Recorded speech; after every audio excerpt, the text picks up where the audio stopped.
Humanity has long had a fascination with what came before. Today we look back to the reinvigoration of the Renaissance, who in turn looked back to the rising realm of the Romans, who in turn looked back to the acumen of the ancient Greeks. But when we look back, we often forget that these long-gone ancient civilizations did exactly as we do, and themselves looked back and had their own long-gone ancient civilizations. Such is the case of ancient Greece, and more pertinently, their gods. The gods of the ancient Greeks didn't just spawn in, fully formed, and fighting giants and titans. They were adapted from those who came before, changing over time as stories tend to do. But this then brings up a question. What were these gods like, hundreds if not thousands of years before the Greek classical age and the civilization that we associate it with? When our human ancestors were still far more primitive and bound to nature. They still existed as ideas in the minds of some people, somewhere. But who? Where did these gods come from? And what were these primordial forms of theirs like? What actually were the oldest forms of the Greek gods? Okay, probably an important place to start. What do I mean when I say the Greek gods? The Greeks had their famous 12 Olympians, but because the Greeks, like many old civilizations, looking at you Norse, can't count, you actually have something closer to 14 main Olympians. We have our first 6 gods, the children of Cronus and Rhea, who were the first to create the pantheon. Zeus, Poseidon, Hades, Hera, Hestia, and Demeter. A generation up, born of Uranus' castrated we have Aphrodite. Then a generation down, we have the divine children, Athena, Ares, Hephaestus, Hermes, the twins, Apollo and Artemis, and everyone's drunky boy, Dionysus. So there's your 14 Olympians. But where did they all come from? Well,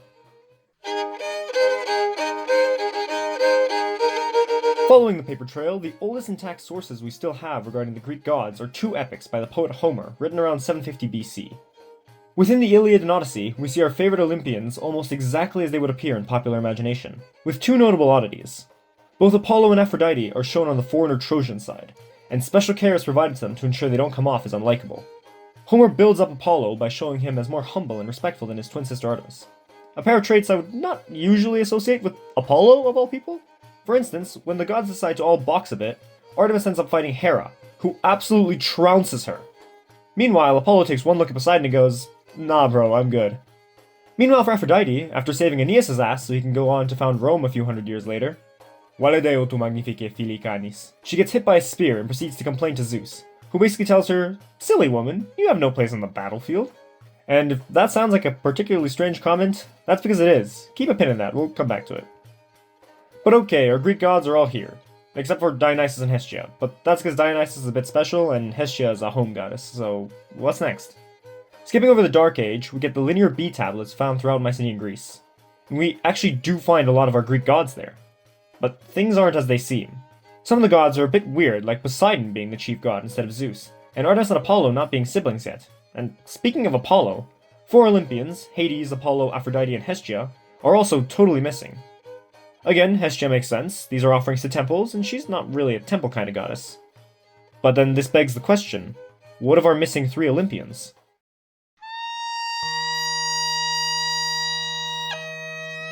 Let's start with my favorite Greek goddess, Aphrodite. Aphrodite seems to have been a rather late addition to the Greek pantheon, but this doesn't mean she's a new goddess. In Hesiod's Theogony, we see that Aphrodite first appears in Cyprus, giving us our first group to look at, the Phoenicians. The Phoenicians were present on the island of Cyprus, and you find them worshipping a goddess called Astarte. However, I'll spare you the suspense, because Astarte wasn't actually an indigenous Phoenician creation, but instead adapted from the much older pantheons of Akkad and Sumer. Sumer is the oldest known civilization, emerging in modern-day Iraq during the Chalcolithic Age, the one before the Bronze Age, that is, during the 6th millennium BC. Here we find evidence of worship of a goddess known as Inanna, later called Ishtar by the Akkadians who took over the region. Ishtar was a goddess of both love and war, being one of the most important gods in Mesopotamia. She was a fertility goddess associated with kinship, where rulers claimed descent from her to gain legitimacy, a trait that survived in Aphrodite's epithet Areia, the warlike. That weird comment from Zeus? Makes a bit more sense now, huh? Her most famous story about her descending into the underworld also has a lot of similarities with the story of Hades and Persephone. Funny how that works out, huh? But boom! One down. Boom! One down. Surely the rest will be just as easy and have just as much information. So back to where our paper trail left off, we have Apollo. And immediately proving my previous statement wrong, we have absolutely no clue where Apollo comes from. Some think Apollo comes from the Hittite god, Apollonios. Others from the Dorians' god Apollon, or even the Indo-Europeans thanks to traits he shares with the Vedic god Skanda. Truth is, the only thing we know is that he's probably not Greek. Both his lack of linear B mentions and his legends associating him with foreigners when replacing Python attesting to this. This is to say, I don't know, and Apollo could have a whole video to himself. But seeing as I'm limited to 10 minutes, uni project, we should really get back to it. We'll leave the other two missing Olympians for a second and instead go on to one of the gods that was mentioned in linear B, but only a little bit. Dionysus. Dionysus myths are even more foreign-coded than Apollo, with Dionysus having two births, being driven mad by Hera and sent into exile, even visiting India, then having a bunch of myths where people don't recognize him, and do bad things to him, like the time he was kidnapped by pirates. In regards to his origins, however, Dionysus turns out not to be the chill drunk guy that we often imagine. When he was kidnapped by said pirates, what I didn't mention is what he did to those pirates. He drove them insane, making them think that the ship was a mess of vines, snakes, and illusions, forcing them to jump into the dark, murky waters below. Dionysus wasn't just a god of wine, but also a god of panic, madness, and insanity. The Dionysian cult sat at the fringes of society, celebrated by women, slaves, and foreigners, those who lacked power, because his power, that is, alcohol, offered escape from their daily oppression. We might as well talk about Hermes quickly while we're here, because both him and Dionysus seem to share a lot of traits. Hermes wasn't always Hermes. In fact, he used to be the same as another Greek god, Pan, the god of the wild, shepherds, and flocks.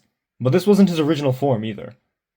Originating in the wild lands of Arcadia, prior to even the Indo-European invasions, we know of an old god, Pan, a god of the untamed wild, of liminal spaces between life and death, of isolation, and of course, of panic. So then we suddenly have two gods that embody madness. A liminal god of the wild and savagery, who inflicts sudden terror and panic into people in wild and isolated places. And a wine god of inflicted madness, who granted release to those at the margins of society. We know Pan is indigenous to Arcadia, but while Dionysus was worshipped in Arcadia, it's not where he comes from, and while it's really difficult to say where exactly he's from, I'd wager it goes back to the Zagros Mountains. You see, in that area around the 6th millennium BC, we find evidence of the fermentation of wine. With the creation of wine, we know many cults began to use it for its intoxicating effects in their rituals, which we can probably link to our Proto-Dionysian cult. Back to those two missing Olympians, Hades and Hestia. With Hades, we have the same situation as with Hermes, that is, he didn't exist. Instead, he was the same god as another one of our Olympians. In this case, Poseidon, the Earth Shaker. Poseidon, and by extension Hades, was the primary god in the Mycenaean pantheon, and likely dates back to Minoan times. Now, it might sound a bit weird for the god of the sea and the rule of the underworld to have been the same person, but if you think about it, what's scarier and brings more death than the ocean? Poseidon is already well known to be the god of earthquakes, but it seems in his moniker as the Earth Shaker, he had a lot more chthonic attributes. That is, he was associated with the death and fear that the ocean brought. Which you can imagine for seafaring civilizations like the Minoans and Mycenaeans would have been pretty relatable. While on the subject of the Minoans, we might as well talk about the other Minoan god that remained part of the pantheon, Artemis. It's a little hard to tell with Artemis because it seems she incorporated aspects of many different divinities, like the mistress of the animals from the Near East, and like her soon-to-be twin Apollo, she had a lot of specializations, so it's complicated. But I'd say that the furthest back we can trace Artemis is to the nature goddess found within the frescoes of the Minoan building Zesta III. This Minoan nature goddess seems to have been a young woman who had dominion over animals, but also acted as a patron of young women between adolescence and adulthood. Of course, without any written sources, it's hard to say what her name was, or even what exactly she was the goddess of, but working off the frescoes, I feel pretty safe saying this is our core goddess for Artemis. Hey, looking pretty good so far. We've got a solid chunk of the pantheon figured out. So now it's time for the big ones. We've been dancing around the topic of Hestia for a while, but regarding her and the rest of our Greek pantheon, we have to take a look at the very origins of the Greeks themselves. In the 5th millennium BC, in the Pontic Caspian steppes between Romania and Kazakhstan, we have perhaps the single most influential people group in the history of the planet Earth. The Proto-Indo-Europeans. Known for their domestication of the horse, invention of the wheeled vehicles, and conquering literally everything, they pretty much shaped the world as we know it. But for us, the important thing is that they had their own gods, which along with their language they spread to the known world. It's difficult to know for certain what the pantheon of the Proto-Indo-Europeans looked like, because they didn't write stuff down or build temples. But every well-known mythology in Europe and West Asia can find parts of its origins with them.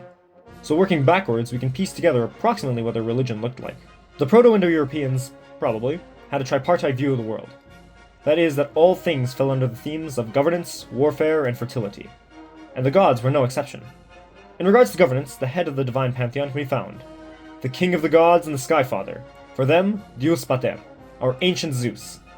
Zeus is perhaps the easiest god in the Greek pantheon to trace back, as his name doesn't change much from the Proto-Indo-European form, especially when considered with his title, Zeus Pater. This ancient Deus Pater was probably the celestial god of the bright day sky, the rain, and the overseer of treaties and oaths. But governance wasn't left up to Deus Pater alone. As shown in the 3 goddess offerings to Paris, the role of governance falls to Hera as well, as the overseer of marriage and the queen of the gods. But knowing exactly what this divine consort archetype was like is impossible. Moving on to the second third, warfare. Here we have no clear names like with Deus. Some ideas like Mawort have been proposed, or even Perwenus, doubling as both god of storms and war, but jury's still out there. So in terms of our divine construct of war, we have limited information. But we do know that the Proto-Indo-Europeans thought there were 2 types of warfare. The aggressive, destructive, offensive war, and the noble, tempered, defensive war. This tracks perfectly onto our Greek gods, as Ares and Athena are both our war gods. But one embodies the brutal, violent aspects of war, and the other the tactical, strategic aspects. Then for the third, fertility, we have... no one! I tricked you! The Proto-Indo-European gods for fertility didn't end up making it into the Greek pantheon. Well, aside from Hestia, debatably. Originating as the god Hestia, we find that the role of the hearth traces back all the way to the Proto-Indo-Europeans. As the Proto-Indo-Europeans traveled, they had to take the flame from their last settlement with them, as a form of continuity for their home and ancestors. So there's Hestia, always in the background, but there from the beginning. Last among the Proto-Indo-European gods, we have Hephaestus. Maybe known by the name... right... Anyway, the Proto-Indo-Europeans could smith metals, and as such, they had a divine aspect for blacksmiths. Makes sense, right? Probably fits into warfare, but I don't know.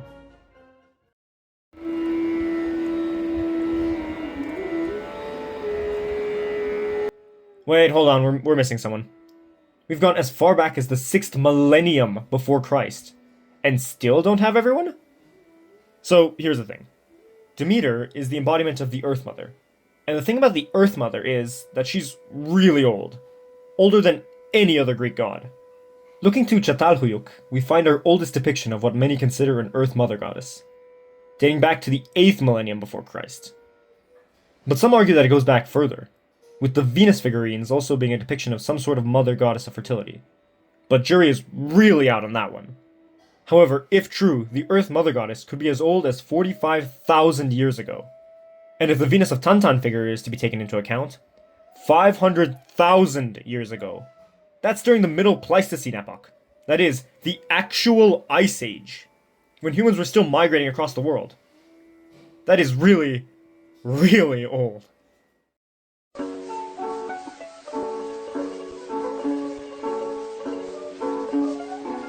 There it is, our finished map.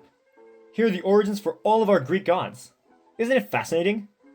This is the part of the video where I would normally give a long and thoughtful dialogue about the meaning of it all and the channel's motto. It's complicated.